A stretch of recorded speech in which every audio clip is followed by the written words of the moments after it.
Is it Sean or Swain in Leesville? Sean? They might have typoed it for me. How you doing? I'm good.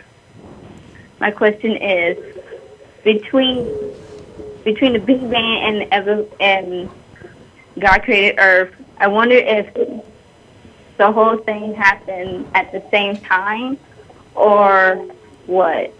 You talking about the biblical description?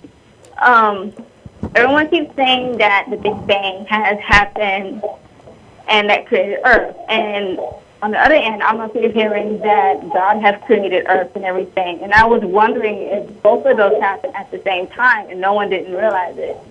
All right, well, if God created the universe and the method that he used was the Big Bang, how would you tell the difference? If God used evolution to create all the species, how would you know? How would you know if there was a God involved or not? Another way to address your question is to remind you that the Earth is dated somewhere around 4.3, 4.4 billion years old, I think it is. And the universe is right around 14 billion years old. So I mean, we have about a billion-year gap between what would be the Big Bang and the formation of the Earth in the solar system. Okay. I don't know if this is accurate. They put a summary of your question up where you were saying, is it possible that the Big Bang and the creation event that the Bible described both happened? I'd say that the answer to that is no. The biblical account of creation is demonstrably false. It is not in the same order of how we know things occurred. I mean, it has plants before the sun. It has the earth, in the beginning. That's not the case. As Aaron just pointed out, the universe is about 14 billion years old and the Earth's about 4.5 billion years old. So obviously they weren't around at the same time. One very simple way to look at this is that you have to realize that the stories in Genesis are written from the perspective of someone who lives on the earth, has limited knowledge of the earth, and no knowledge whatsoever of anywhere else in the universe. Everything is geocentric in that perspective.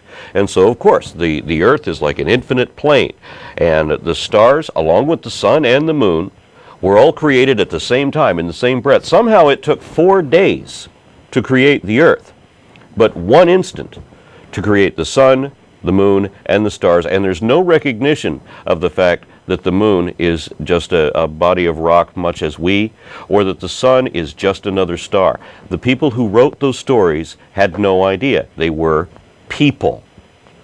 And that's where the limitations are.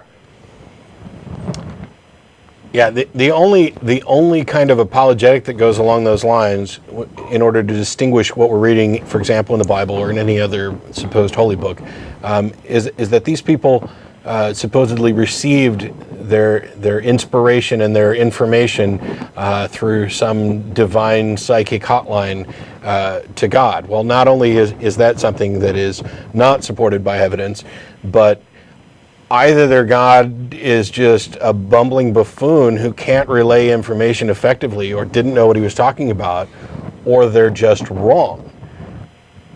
And there was no communication. Well, if there was no communication, then you don't have any book that tells you anything at all about any being that you might want to call a God. So you've got a big storybook.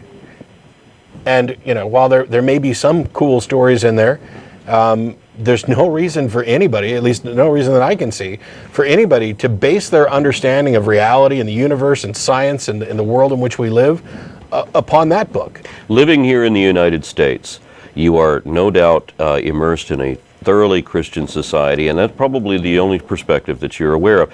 Any other religious perspective is going to be a smaller group, a subgroup, a cult, or something along those lines. But the reality is that while Christianity, all-inclusive, all 38,000 different denominations combined, do collectively account for the world's largest religion. Just after that, you've got Islam, and then after that, you've got Hinduism. And if we look at Hinduism for a moment, we're talking about 800 million people who have a completely independent view of religion, a totally different Godhead than anything that you're familiar with. I mean, if you were to read the Bhagavad Gita, in it, Lord Krishna describes how he created not just this earth, but many others. How he created not just this universe, but a multiverse. Now, this book was written centuries at least before the Bible was begun. The earliest archaeological evidence that you have of the Bible is maybe 300 BCE, and that's it. And the Bhagavad Gita was already complete centuries before that. Now, here's a religious perspective in which a man claims to be Krishna, which means Christ, effectively. We're talking about the same sort of individual. He talks about how he created the world. Now, if you were to read the Bhagavad Gita, and it were to strike you as truth, then I guess I don't have anything to say about this, but then what I would predict is that when you read the Bhagavad Gita, it will come across to you not as divine wisdom, not as revealed truth. I would think that you would read this ancient document, this sacred tome, and come away thinking that this was just a storybook and that it wasn't as divine or wise or moral as it was reputed to be. And once you read the Bhagavad Gita, if you were to come to that opinion of it, you would then have a very good idea, the perspective that I have, reviewing your Bible.